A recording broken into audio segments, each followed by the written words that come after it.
Greetings, and welcome to a new episode of Real Talk with Dr. Steve Gallen III. I'm very excited as we approach the holiday season to spend time with our two guests. We know during the course of this week we'll have many celebratory activities at our schools and our classrooms and among our students. Many of these activities are not only based on the holiday season, but they're based on an opportunity for our students to express themselves in the arts. It's no secret that as a school board member for District 1 and a lifelong educator, I've always been a strong advocate of the arts. Each and every body of research indicates how the arts plays a significant role in the education, empowerment, and confidence of our students. However, over the past decade, we've had many challenges with respect to arts programs and education in Miami-Dade County, throughout the state, and quite frankly, throughout the nation. But as the district continues to move forward to provide equity and opportunity for all of our students, we do so with a spirit of kinship, we do so with a spirit of partnership, and we do so with a spirit of excitement that we have many partners in the community that shoulder this work with us. And today we have two special guests that are taking a lead role in District 1, and we do believe that their footprint will be very critical throughout Miami-Dade County Public Schools. I have with us Nikisha Williams from the Miami Foundation, and I have Zach Lamarck from Young Musicians United. Welcome. Thank you. Thank you for having us. Yes. Had an opportunity to spend some time talking about the work that you've already done in District 1, specifically in the Carol City feeder pattern. I was very, very excited. It really inspired a sense of hope and opportunity and commitment to ensuring that those opportunities that you've documented, that you've provided for, that have been measured in the Carol City feeder pattern, are able to expand to other areas, specifically in District 1. I'm very selfish, but I do believe that as a school board member, we have to advocate for opportunities for students from Florida City to County Line Road. But before we get into that particular work, can you tell us who you represent and the work that you've done in this particular space? Well, thank you, Dr. Gallen, for having myself and Nikisha here today. I'm Zach. I'm the Chief Operating Officer of Young Musicians Unite. We're a nonprofit based here in Miami-Dade and focusing exclusively on Miami-Dade. Our mission is to provide free music education to every student who wants access all across the county. And we do that by partnering with Title I public schools and working to either support their existing music program or restart and bring back a music program that has been closed down. We do that through helping to source and train teachers, helping with curriculum, with instruments, with field trips, with school performances like the winter and spring concerts. And one of our most exciting ventures is that we've recently become the steward of this project called Music Access Miami. And we're doing that in partnership with the Miami Foundation, who's an amazing community partner and who started this project. And this project is focused around this issue of making sure every student who wants access to a music education can get access to a music education, removing those barriers. Thank you. We're going to get into that. Nikisha, tell us about the Miami Foundation. Yes, so Nikisha Williams here. I'm Managing Director of Collective Impact at the Miami Foundation. And so we are our community's philanthropic institution. And so at the Miami Foundation, I lead our Collective Impact Initiative, where my team is thinking deeply about partnerships and how we leverage philanthropic opportunities to really go deep in the community. So the idea that we can accomplish systems level change, or we're working with government or partners like YMU to make sure that we are changing our community for the better. And so about 3 years ago, we began to incubate Music Access Miami. It started with a pilot in Miami Gardens, as well as a couple of additional initiatives, which I'm looking forward to sharing with you. But we're excited that now we're in this place where we're taking the next step in terms of what arts access looks like in schools. And so it is in the hands of YMU, and they are taking this and building this and leading the frontier for what this can look like in schools.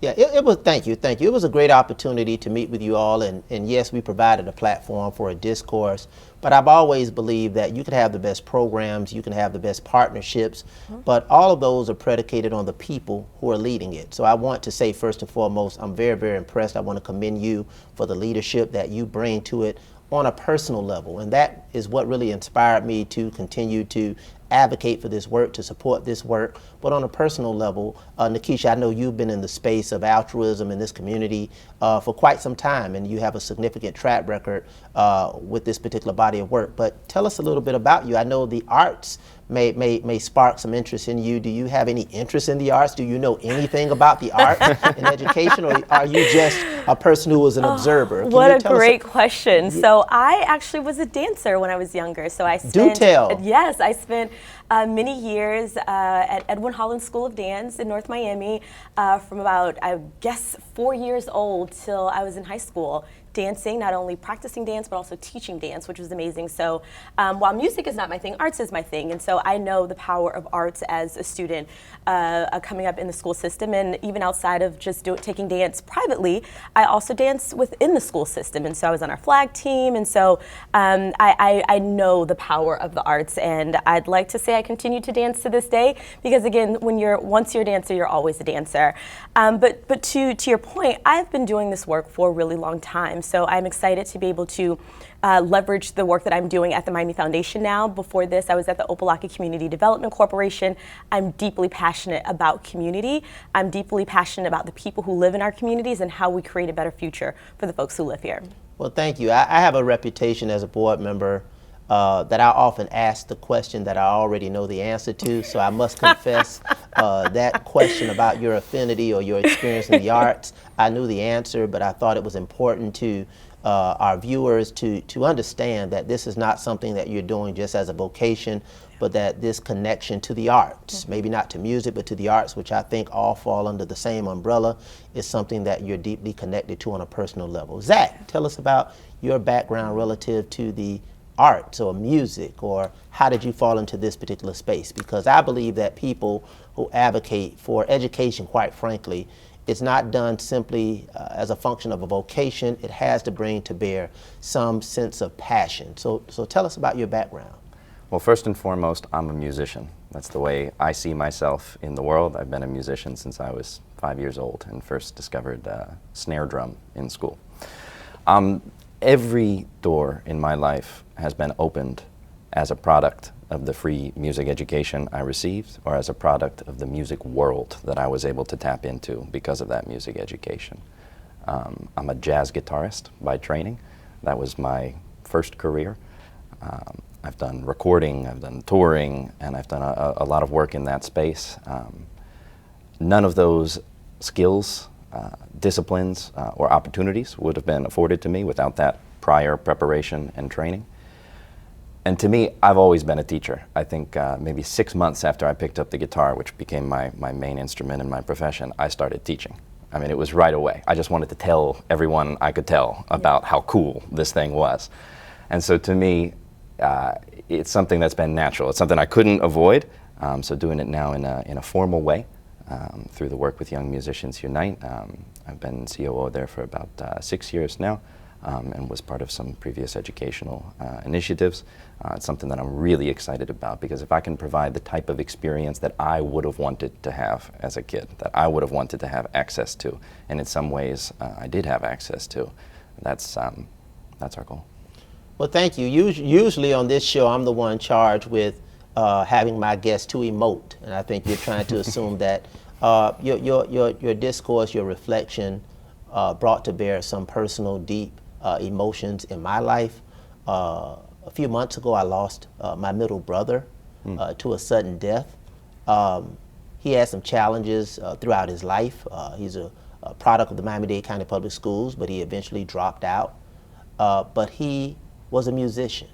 He made a life out of music, gifted musician.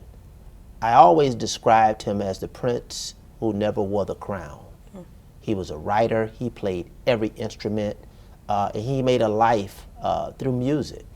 And at his celebration, that really manifested in terms of how he was able to not only establish a career through music, but also establish a purpose through music as the lead musician for the church that he was a member of. And really the community up in Atlanta area, the church family really displayed a great degree of appreciation and love. And again, never having a formal education as we know it, but the arts, music, provided a pathway for him to have a full life. But more importantly, what we expect in education is for one to really fulfill their purpose. There is no doubt in my life that my brother fulfilled his purpose through music.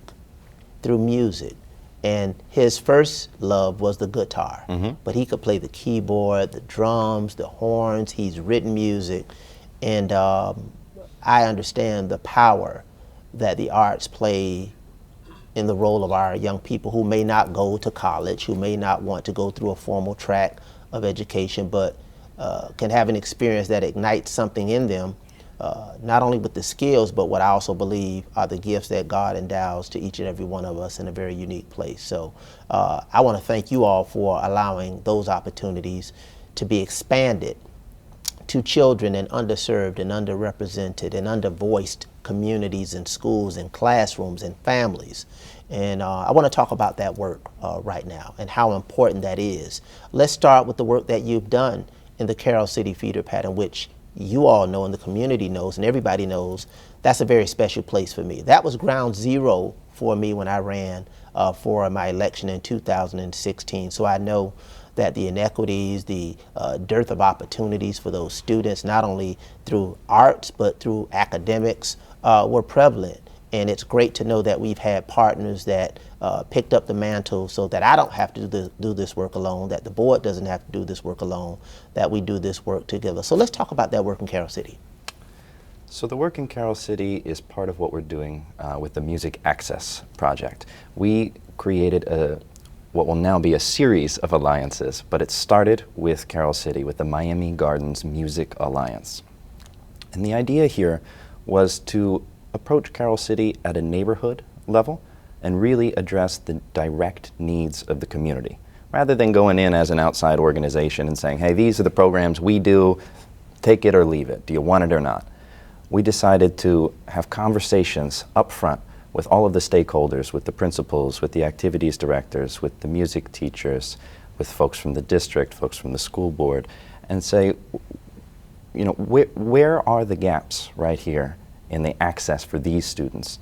And then instead of addressing that just ourselves, what if we could address that as a group, as a collective? There are so many organizations. There's, correct me if I'm wrong, there's upwards of 80 to 100 different music-based nonprofits right here in Miami-Dade. So a lot of people don't know. And these folks are all doing incredible work, but they might be doing it in their own silos. They might not know what's happening 3 blocks down the street from them. There might be 4 organizations working at one school, while the next school, a few blocks away, has no outside partners or outside help. And so what we decided to do is create this alliance, this coalition of different organizations all working together towards the same goal, to solve those gaps, each utilizing our own strengths, our own unique programming types that we deliver. And through that alliance, we've been able to engage with the 12 different schools in the Carroll City feeder pattern. And right now, if you go to Carroll City, there's a comprehensive music program in school and after school at every elementary, K-8, middle, and high in the Carroll City feeder pattern. Thank you. I'm going to go back to Carroll City, but Nikisha, I've had an opportunity to serve witness to your the Miami Foundations, and under your leadership and coordination, your intentional, deliberate efforts to engage in a form of strategic planning, that there is a level of intentionality, that there is a commitment to being deliberate and targeted and intentional about where resources are deployed and how we coordinate resources with respect to whether it's the arts or other programming.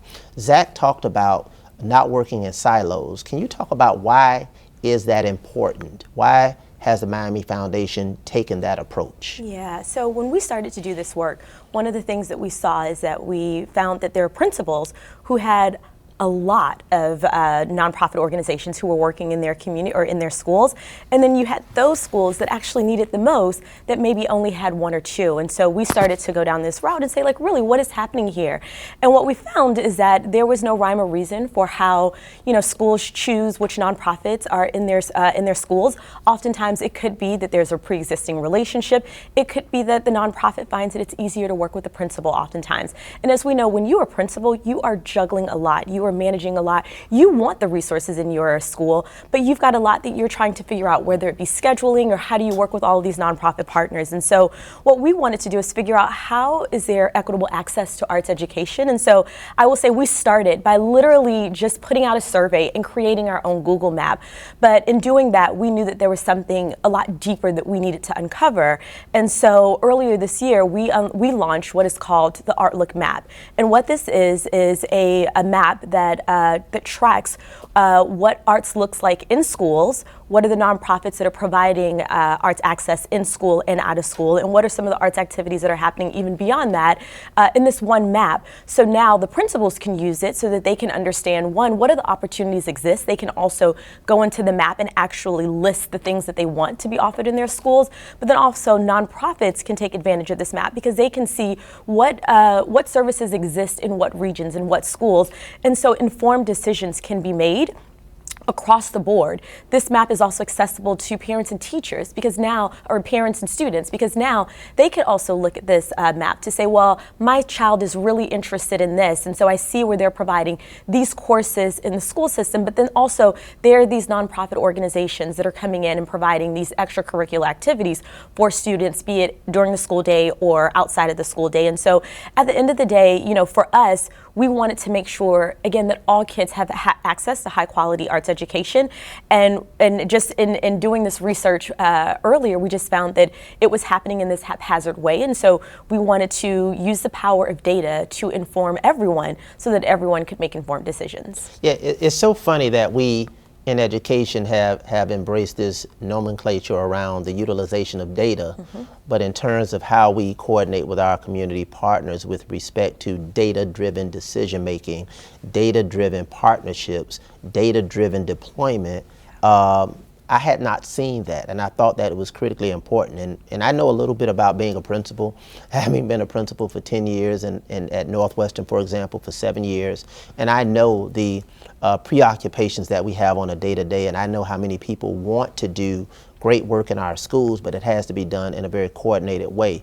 So the Miami Foundation has really taken a very solid, pragmatic business approach to this particular process, and I was very impressed with it. So can I add? I'd yes, love to please. add. So our goal is to take that even a step further. So for example, over the past couple of years, we've provided what are called mini grants to nonprofit organizations who might be doing a little bit of arts education work. They're still growing, and so over the past couple of years, we've looked at these grant opportunities as this is an opportunity to grow your capacity.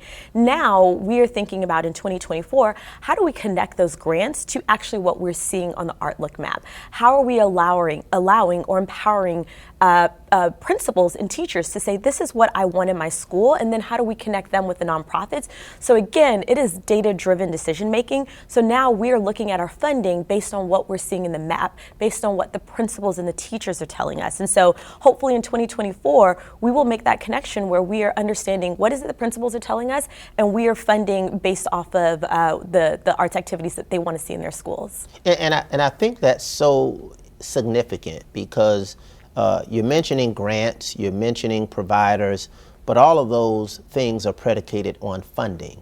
And we are tremendously blessed in this community to have people who really embrace a spirit of altruism, whether it's Give Miami Day, to really invest in our not-for-profits and really recognize how the power of this collective community can help to advance and uplift our students in schools. Because the Miami-Dade County Public Schools, the third largest district in the country, most recently an A-rated school district. Despite our success, we have a ways to go, but we'll never get there alone. So it's always incumbent upon us to embrace and to coordinate with partners around this particular body of work And to see it done in such a strategic, such a measurable, quantifiable way is critically important. And I think it's important for your funders.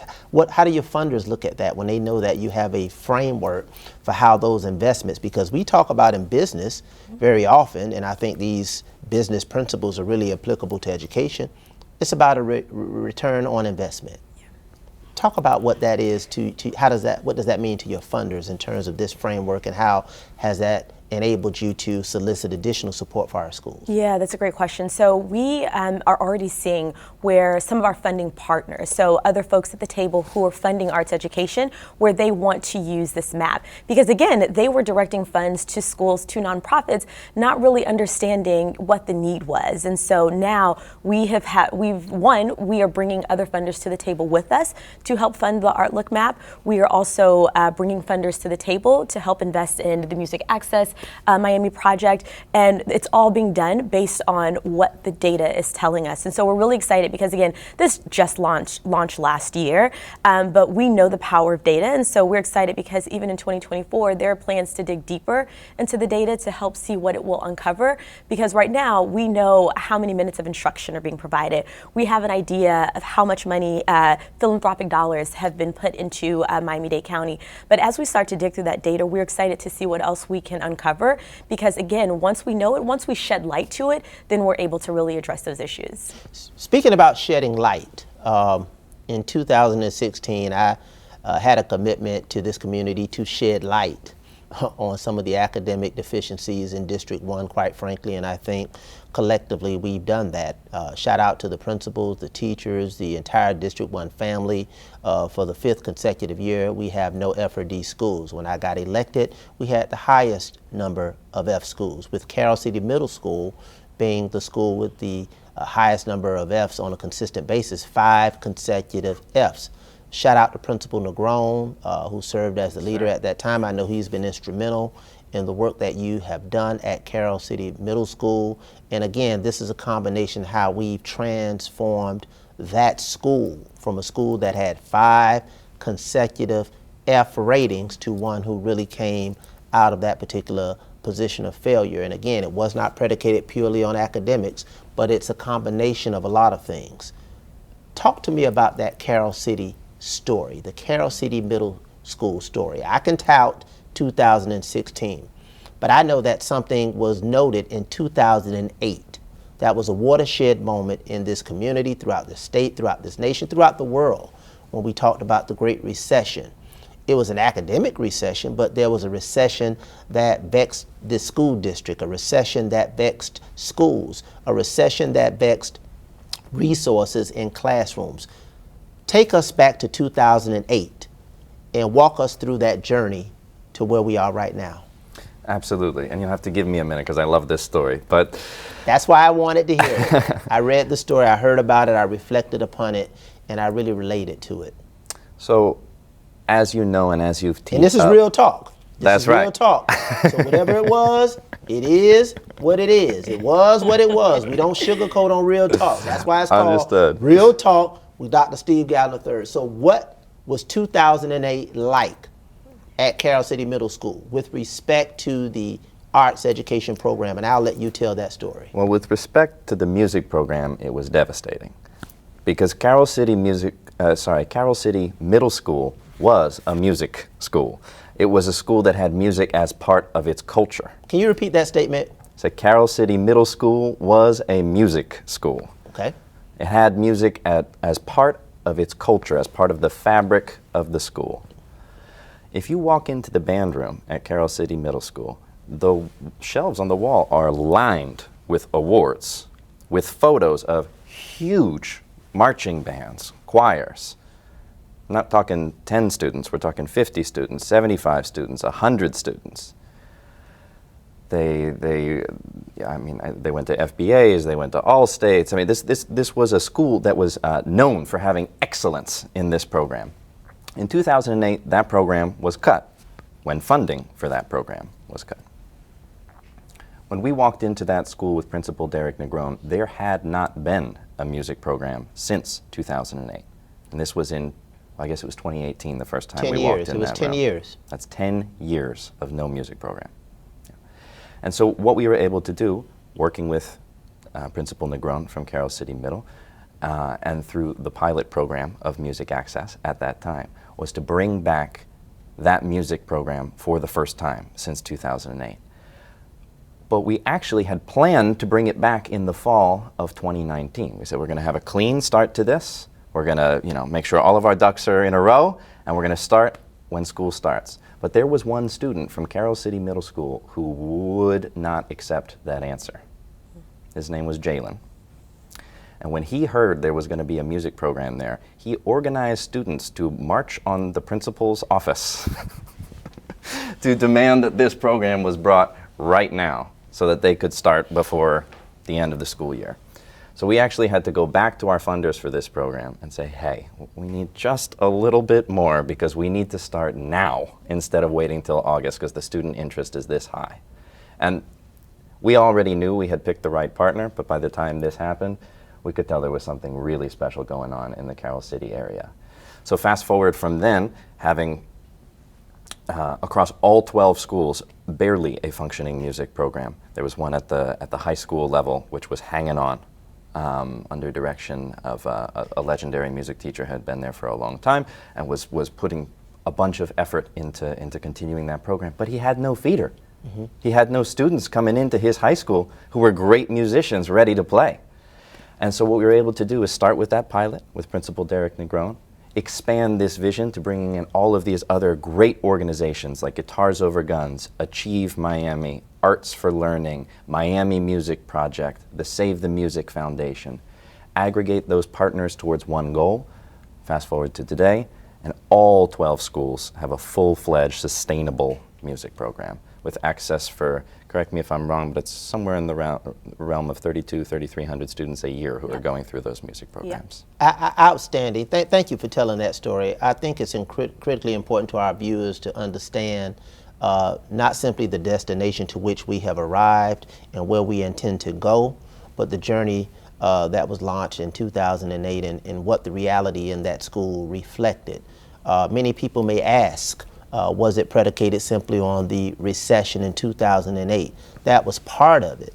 But what we also have are some, what many describe as draconian laws that really speak to a focus on academics at the expense of athletics, at the expense of the arts, at the expense of other programs that really seek to reflect on the importance and act upon the importance on developing the entire child. I've given so many examples of young people who will not go to college, who may not find purpose and passion in a traditional educational program, but we have an obligation to help them find their purpose in something. And education should provide a myriad of opportunities for young people to tap into their gifts, their interests, and really help us to satisfy that need. So many of our schools that are in underserved communities are obligated to offer a double dose of reading and math at the expense of what? At the expense of some elective courses such as the arts, at the expense of elective courses such as vocational technical, at the expense of other courses that students may want to explore as an area of interest. And what that young man did, he was responding to what they were interested in, and what you did is apply a basic fundamental business principle, supply and demand. You able to fill the supply because there was a demand from those students, and we know moving forward that there's an interest and that there's a demand in other areas. So let's talk about where do we go now, where would we like to go in this particular program. Can I speak to two of those points real quick before we look towards the future? Absolutely. The first thing I would say is that when we look at the academic challenges that are still present at some of these schools, I think it's an interesting solution to consider having the arts as part of addressing those academic challenges. What we've seen is that when students are deeply engaged by the coursework at their school, and by the way, there are many students who are deeply engaged by math, by science, etc., but you may also have a student who is not engaged by those subjects and is engaged by music. If you have a student who wakes up in the morning and is just racing to get out of bed and get ready for school because they know they have music class that day. Well, they also have math that day, and they also have their reading that day, and they will make improvements there as well because they're going to be there that day. They're not going to be absent that day. They're going to be there on time. They're going to be excited to be there. They're going to be engaged and more social, and they're going to learn certain disciplines, certain skills that you need to succeed in your music class, which they want to try as hard as they can in, that are going to carry over and be disciplines they can use in their math and their reading.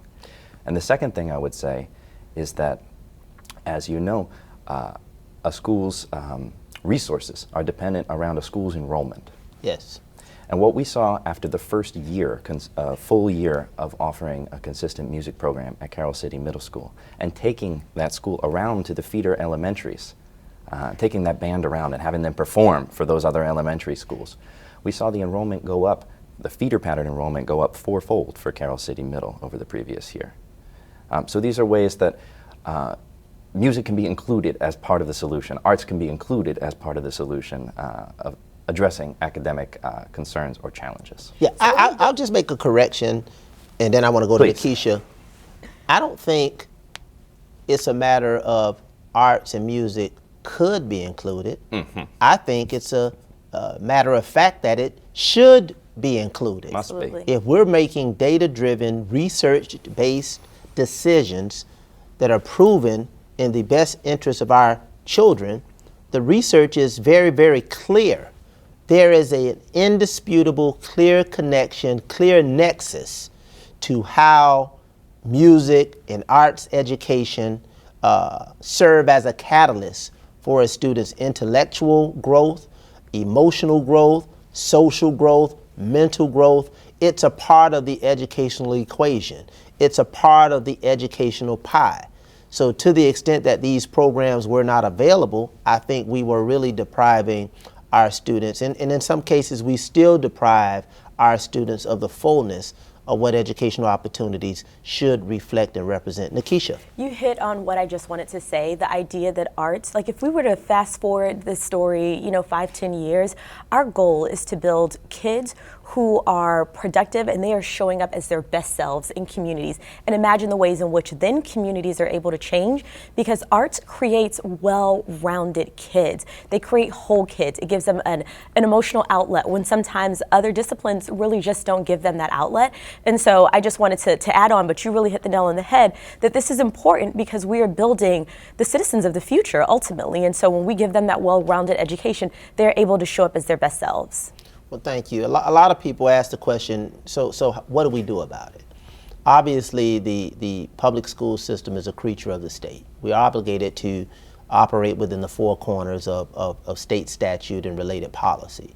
As a former principal, I would always be a part of developing the master schedule, and I've explained to parents with some level of minutia of what it represents, but a master schedule is predicated on three things: what's required, what's needed, and what students are interested in.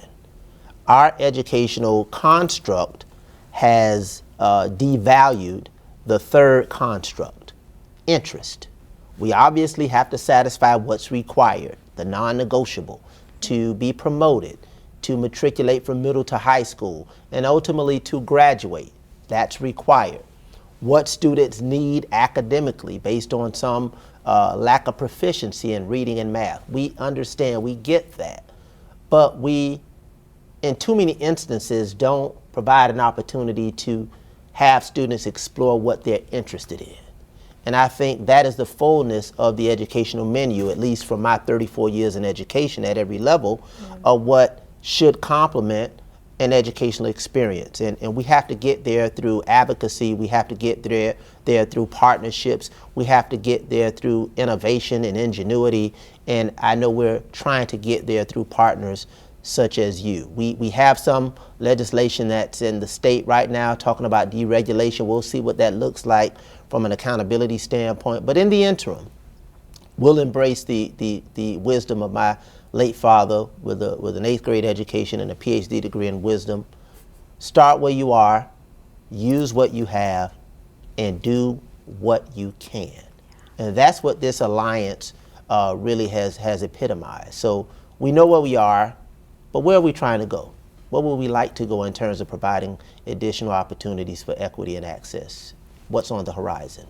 Well, I'll tell you about one of our most timely new projects, and that is building the South Dade Music Alliance. So building upon the success that we've had in Miami Gardens, garnering the support of these other organizations that we're working with, but also opening the alliance to new organizations and community partners who either already have a strong stake in the South Dade community or who are looking to bring additional programming to that area. And so there's actually an open RFP right now for folks who are looking to join the South Dade Music Alliance, nonprofit organizations that are doing great work in our community. And we've had discussions with 2 feeder patterns in the South Dade area, and your colleague, Luisa Santos. And right now, we're looking for an August launch for those programs. Shout out to Luisa Santos, board member, District 9. That's right. Down in the Deep South. That's right. Nikisha, any thoughts around the expansion of partnerships and opportunities from the Miami Foundation's vantage point? Absolutely. So I mentioned this earlier, but I'm going to reiterate it. So we will continue to dig deep into this map. So we're looking forward to leveraging the insights that come from the map, and on a quarterly basis, releasing information that we're seeing coming out of the map. We are looking forward to continuing to working with the Miami-Dade County Public School Systems. You all have been an amazing partner in helping us publish this and making sure that all of the principals complete the survey. I'm proud to say that this past year, 100% of principals completed the survey. When we have the principals complete the survey, that gives the community the information that they need. But then in addition to that, using the information that comes out of the map to then direct funding to those communities, those schools, those nonprofits that are interested in doing amazing work in our school system. And then I will just add, in addition to the 2 things that we talked about, the Miami Foundation is also thinking deeply about the network of music nonprofits. And so we spend some of our time convening these nonprofits just to understand what is it that you're seeing, what is it that you're interested in, what are the challenges that you're facing, because the more we know, the more we're able to go back and think about, well, how can we help break down silos or barriers that they're facing? And so we will continue to engage and organize nonprofits that are working not only in the music space, but also the art space as well. And I'll just add to that, as we look to move from the Miami Gardens Music Alliance to adding the South Dade Music Alliance, working in partnership with the Miami Foundation, their great work that they're doing with the Art Look map is able to identify all of these great resources so that they can get more attention from students who want access to them, and then also working to identify these gaps. That's part of what brought us to the South Dade area as the next neighborhood that we're looking to partner with. And the ultimate goal is to use this data that's being collected and the philanthropic efforts and the nonprofit organization efforts, bring all of those resources together in one place towards one goal. Identify the gaps, solve the gaps. Identify the gaps, solve the gaps, from District 1 all the way through to District 9. As I say, from Florida City to County Line Road. To our community partners and parents and stakeholders and educators who will be watching this episode of Real Talk, I often say that too often we find ourselves in life and in work struggling alone, but we're stronger together.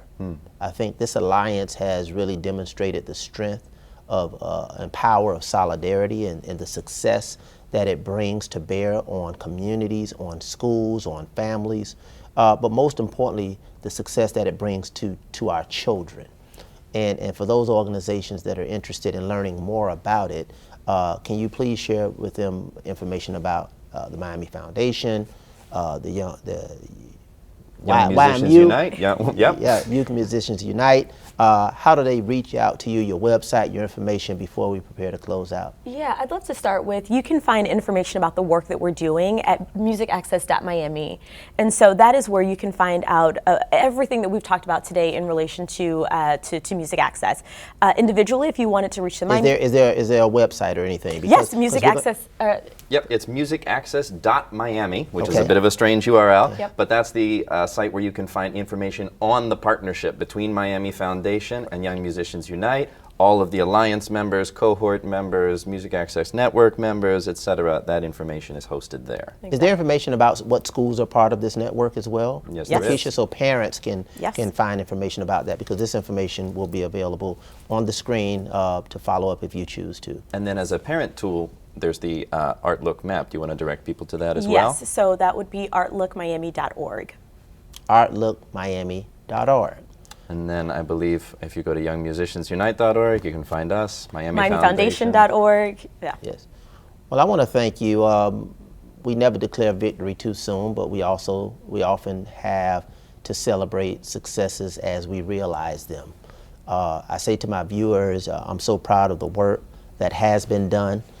As I often tell my colleagues in public service, i.e. elected officials, you have to have receipts. You have to have receipts. This team has receipts. They have documented evidence of what I described as tangible and measurable evidence of success in this particular work. This team is winning.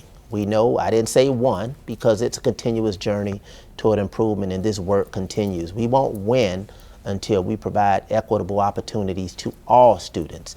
Full stop. That is the goal, for them to be able to access opportunities to realize not only the academics, but their fullness of who they want to be, whether it's athletics, whether it's the arts, which all of these things are significantly important in the educational equation.